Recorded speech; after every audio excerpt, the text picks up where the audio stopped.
الرحیم۔ السلام علیکم ناظرین، محل مسلم پروگرام قرآن اہل بیت در قرآن کے ساتھ آپ کی خدمت میں حاضر ہوں۔ آج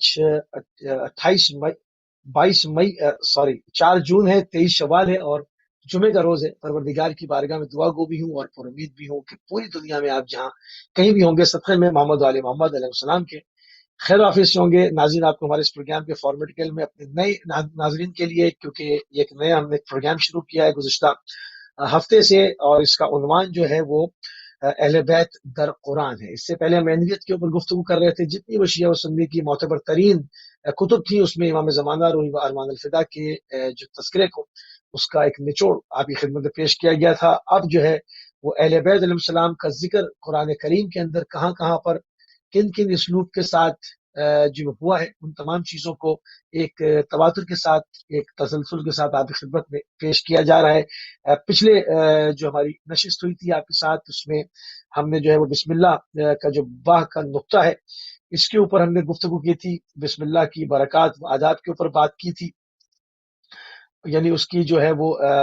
تعبیر کیا ہے اور بسم اللہ کی تعبیر کیا ہے۔ یہاں پر ہماری گفتگو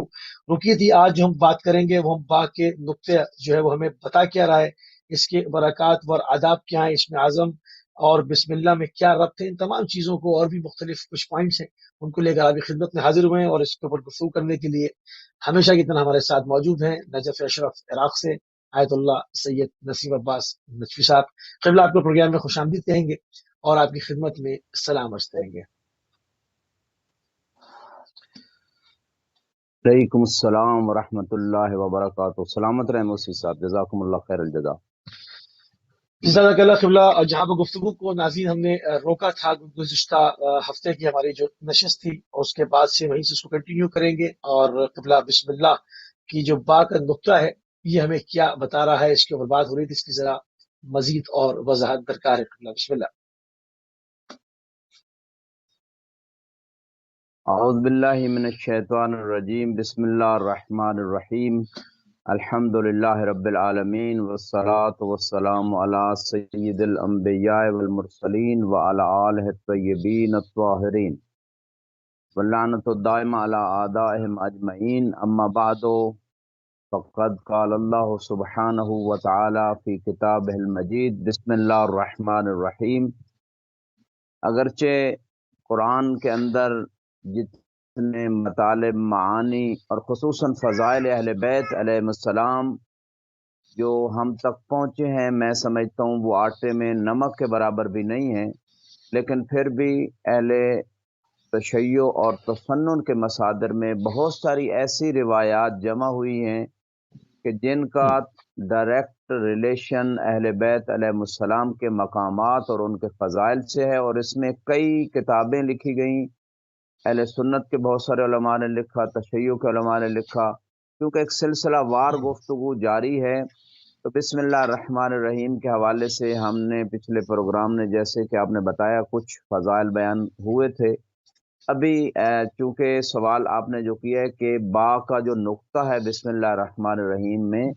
اس کے حوالے سے کیا روایات ملتی ہیں، تو سب سے پہلے میں ایک روایت عرض کروں گا جو مناقب آل ابی طالب میں بھی موجود ہے اور جناب المعدت میں بھی موجود ہے۔ ابن عباس راوی ہیں اور فرماتے ہیں کہ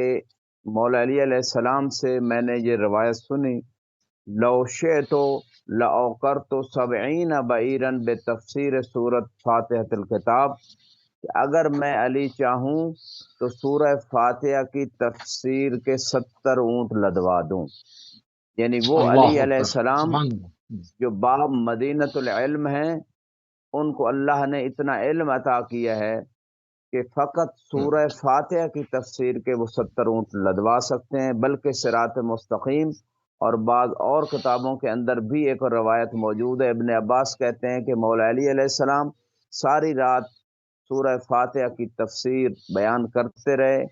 اور جب سحری کا وقت قریب ہوا، فجر کا وقت قریب ہوا، اس وقت جو ہے مولا نے اس تفسیر کو بند کیا اور فرمایا لو شئت لأوقرت 70 بعیرا من تفسیر بائے بسم اللہ الرحمن الرحیم۔ پہلی روایت میں کہ پوری سورہ فاتحہ کی تفسیر سے 70 اونٹ لدوا دیتا، اب اس روایت میں ہے کہ اگر میں علی چاہوں تو فقط بائے بسم اللہ کی تفسیر کے 70 اونٹ لدوا سکتا ہوں، اللہ اور واہ، ساری رات تفسیر قرآن بیان بھی کرتے رہے۔ پھر بھی اس کے بعد یہ جملہ فرمایا، کیونکہ آپ باب مدینۃ العلم ہے، رسول اسلام صلی اللہ علیہ وآلہ وسلم جو علم کے شہر صلی اللہ ہیں، علیہ سنی وسلم، شیعہ متفق حدیث موجود ہے،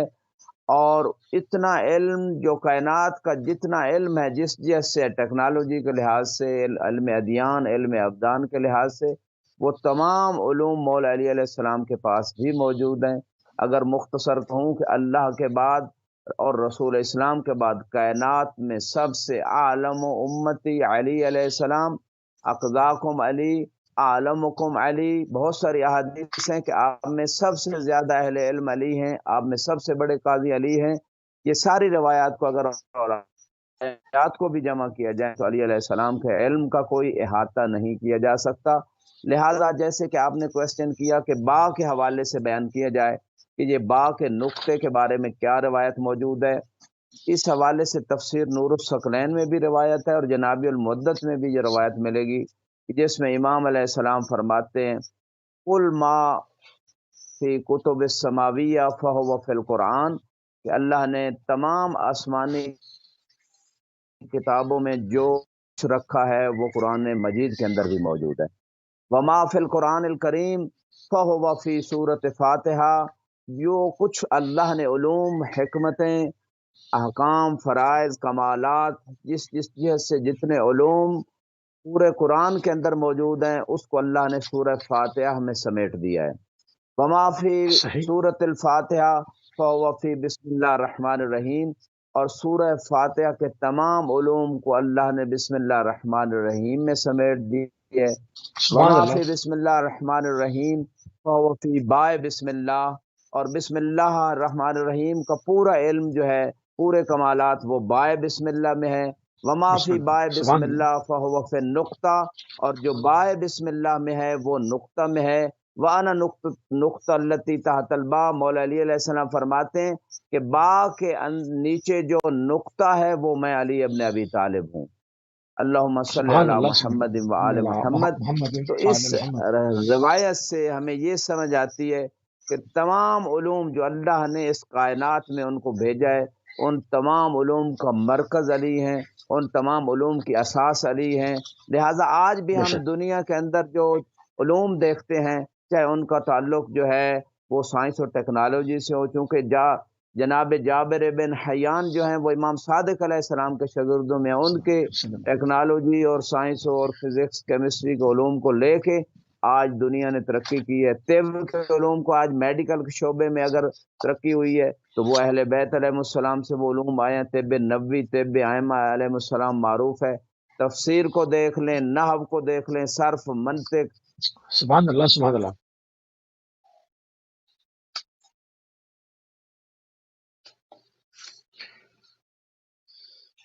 جی ناظرین، معذرت خواہیں، ذرا لانگ ڈسٹینس کال کی وجہ سے جو ہے وہ تھوڑا سا بیچ میں تعطل آیا۔ انشاءاللہ جیسے ہی ہمارا رابطہ قبلہ کے ساتھ دوبارہ بحال ہو جائے گا، پروگرام کو لے کر جو ہے وہ دوبارہ آپ کی خدمت میں جو ہے وہ حاضر ہوں گے، مزید گفتگو کریں گے۔ بہت ہی خوبصورت بات جو ہے با بسم اللہ کے اوپر ہو رہی ہے، جو بے کے نیچے نقطہ ہے مولا امیر المومنین کی نسبت جو ہے اس نقطے کو دی جاتی ہے۔ مولانا نے فرمایا کہ وہ نقطہ میں ہوں، اور اگر اس کی تفسیر کی جائے تو 70 اونٹ جو ہے وہ صرف قرآن ہی کی تفسیر نہیں بلکہ اس باب بسم اللہ کی تفسیر کے میں جو ہے وہ لدوا سکتا ہوں۔ تو یہ وہ تمام چیزیں ہیں، اور یقیناً قرآن کا عمتیق جو ہے، اس کا باطن جو ہے وہ بہت گہرا ہے، اور اس کے اندر بہت وسعت پائی جاتی ہے۔ اس کے 70 جو ہے وہ معنی ہیں، اس کے اوپر حجابات ہیں، اور حجابات کو جو ہے وہ جب انسان جس طرح سے معرفت میں آگے بڑھتا جاتا ہے، کچھ یقیناً تھوڑے بہت جو ہے وہ حجابات ایک عام انسان کے لیے بھی جو ہے وہ ہٹ جاتے ہیں، اور وہ اس کے اندر جو اس کے فیوز و برکات ہیں ان سے وہ استفادہ جو ہے وہ کرتا ہے، مگر جو اس کا حقیقی جو پورا علم ہے، جو مکمل جو اس کی قرآن کا جو حقیقی علم ہے، وہ وارثان قرآن کے پاس ہے، محمد علیہ السلام کے پاس ہے۔ مگر جو انہوں نے تعلیمات دی، جتنا انسان کا وظف ہے، جتنا انسان کا ظرف ہے، جتنا انسان کی ظرف کے اندر گنجائش ہے، اتنا اس کو علم جو ہے وہ سکھایا گیا، اور اس کے لیے اتنا ہی حکم دیا گیا کہ وہ سیکھے۔ تو انسان کو ضرور جستجو کرنی چاہیے، کیونکہ انسان کا جتنی انسان کے اندر، اس کی عقل کے اندر وسعت ہے، اتنا وہ انشاءاللہ ضرور جو ہے وہ علم حاصل کر لے گا، اور اس کے لیے وہی بہتر جو ہے وہ سمجھا گیا۔ بعض لوگ بعض ایسے سوالات کی جانب، بعض ایسی چیزوں کی جانب سوالات کرتے ہیں جس کو بتانا انسان کے لیے ضروری نہیں تھا، کیونکہ ہم بھی جب دیکھتے ہیں، جب ہم کسی چیز پر کسی انسان کی تربیت کر رہے ہوتے ہیں، بچوں کی تربیت کر رہے ہوتے ہیں کسی بھی حوالے سے، تو غیر ضروری چیزوں کے اوپر گفتگو سے اجتناب کرتے ہیں۔ ہم ان چیزوں کو لے کر آتے ہیں، ان ٹاپکس کو لے کر آتے ہیں جو انسان کے لیے ضروری ہیں، جس کے لیے اس کو خلق کیا گیا، جس سے اس کا کام ہے، ان چیزوں کے لیے۔ بعض چیزیں جو اولیاء سے مخصوص ہیں، بعض چیزیں جو ائمہ سے مخصوص ہیں، بعض چیزیں جو نبوت کے ساتھ مخصوص ہیں، بعض چیزیں جو پروردگار کے ساتھ مخصوص ہیں، ان چیزوں سے جو ہے وہ جہاں پر انسان کا تعلق نہیں ہے، وہاں پر جو ہے وہ انسان جو ہے وہ عموماً دیکھتے ہیں کہ بعض لوگ جو ہے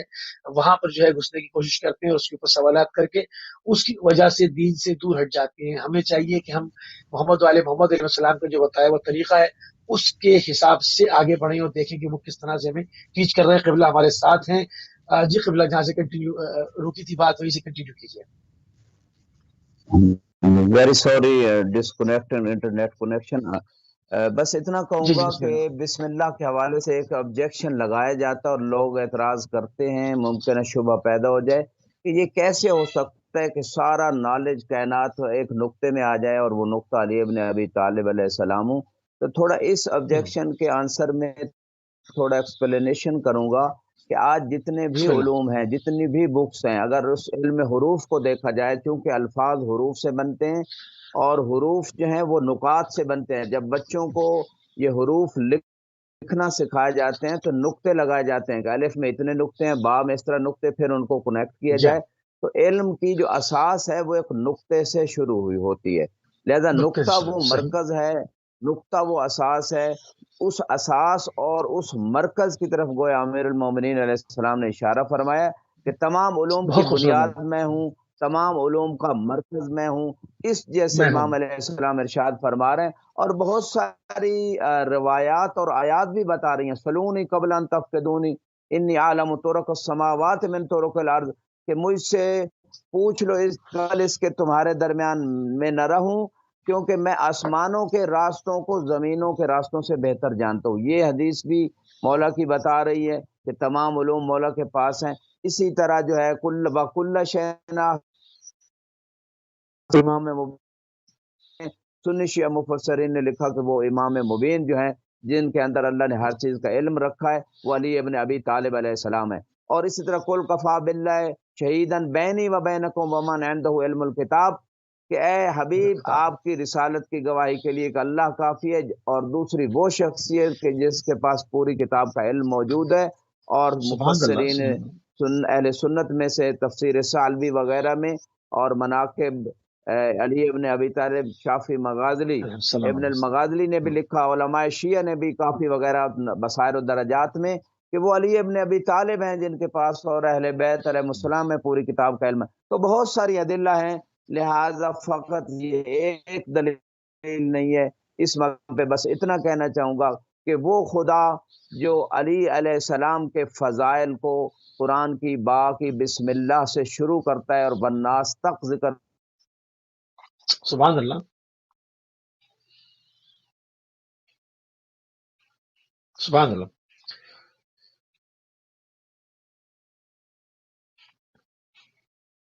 جی ناظرین،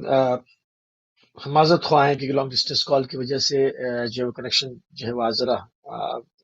پور کنیکشن ہے، بار بار جو ہے وہ ڈسکنیکٹ ہو رہی ہے، اور یقیناً بہت ہی اہم اور عالمانہ جو ہے گفتگو ہو رہی ہے، اور یقیناً اس کے اوپر ہمارے جو نوجوانان ہیں خصوصیت کے ساتھ ان کو ان تمام چیزوں کے اوپر جو ہے وہ توجہ دینے کی خاص ضرورت ہے۔ اور چونکہ آج کل انٹرنیٹ کا دور ہے اور بہت ہی آسانیاں ہیں، اگر کہا جائے تو ایک ہم اس جنریشن کے لیے یہی کہیں گے کہ وہ بہت ہی اچھے دور کے اندر زندگی جو ہے وہ بسر کر رہے ہیں۔ پہلے زمانے میں انسان کو علم کی تگودوں میں جو ہے وہ میلوں سفر کرنا پڑتا تھا، نامساعد حالات کا سامنا کرنا پڑتا تھا، راستے میں جو ہے وہ رہزنوں کا بھی خطرہ ہوتا تھا،